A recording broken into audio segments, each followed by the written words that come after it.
مين فينا بيستنى موسم التوت ويستنى يشوفه في كل مكان بكل أنواعه؟ والحلو إن كل أنواع التوت تقريبا بقت بتتزرع في مصر.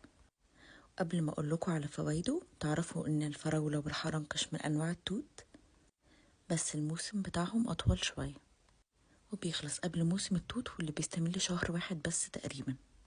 فاستغلوا الفرصة دي وجربوا كل أنواع التوت اللي بتحبوها. غير إن التوت طعمه حلو فوائده كمان عالية جدا، يعتبر من أكتر الفاكهة اللي فيها مضادات أكسدة وسعراتها قليلة. والحلو إننا ممكن نعمل بيها وصفات كتير جدا، وممكن كمان نضيفها على السلطة مع أنواع كتير من الجبنة اللي بنحبها وبيطلع طعمها حلو قوي. وبسبب فوائده وطعمه الحلو بنستخدمه في وصفات كتير للحوامل وللأطفال.